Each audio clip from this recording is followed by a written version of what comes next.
It was an unusually quiet evening. The kind of silence that made you notice the ticking of the clock and the soft rustling of leaves against the window. I had just settled onto my old but cozy couch with a book and a cup of tea when a sudden knock at the door startled me. It was late, too late for a casual visit, and I hesitated for a moment. Who could it be? I put the book down, adjusted my robe, and quietly walked to the door. Peering through the peephole, I saw my neighbor, Jack. His tall figure filled the small lens of the peephole, and even in the dim light from the porch, I could see the tension on his face. He looked worried, but there was something else too, a hesitation, as if he wasn't sure whether he should be there.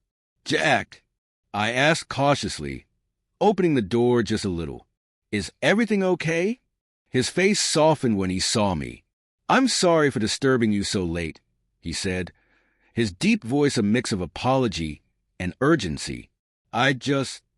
He ran a hand through his messy hair, a gesture that hinted at the emotions he was struggling to hold in. "I needed someone to talk to."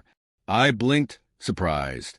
Jack and I had always been friendly, exchanging pleasantries during the day, helping each other out with small things like watering plants or picking up packages, but this felt different. "Come in," I said, stepping aside. "It's cold out there." He hesitated for a moment, then stepped into the warmth of my home. I closed the door behind him, feeling an unexpected sense of anticipation. The way he was carrying himself made me realize that whatever had brought him here wasn't something small. Jack sat on the edge of my couch, his elbows resting on his knees, his hands clasped together.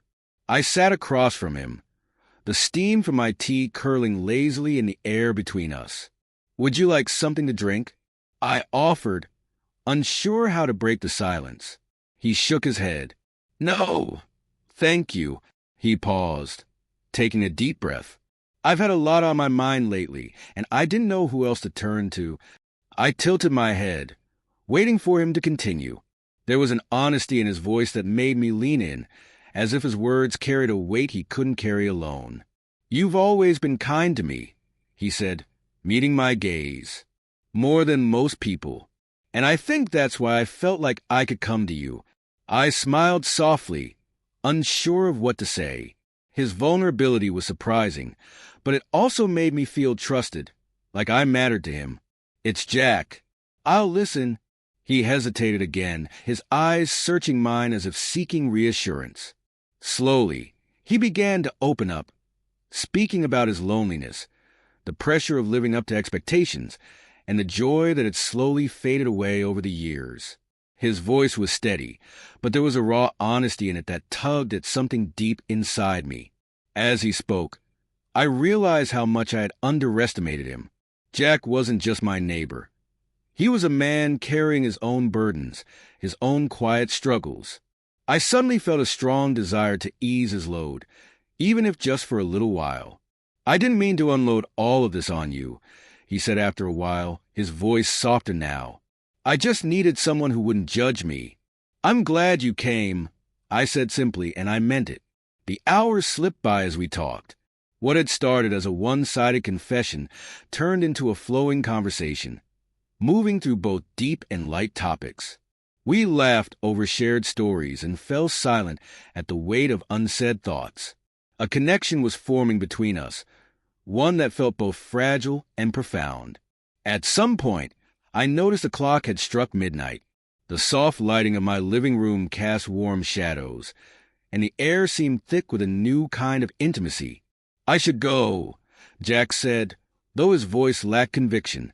He stood but didn't move toward the door. "Jack," I said softly, standing as well, "you don't have to carry everything alone." His eyes met mine, and for a moment, time seemed to stand still. There was something unspoken between us, a question, a possibility.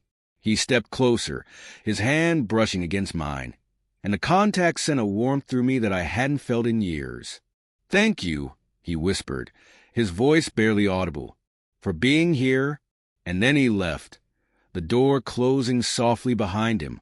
I stood there for a long time, my thoughts swirling. That night, Something had changed not just between Jack and me, but within myself.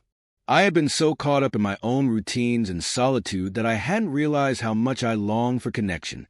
In the days that followed, our conversations continued. Jack and I found reasons to see each other, each encounter building on the last. There was a warmth, a spark, that neither of us could deny. Looking back, that late-night knock had been more than just a cry for help. It was the beginning of something neither of us had expected, a bond that reminded us both of the beauty in letting someone in.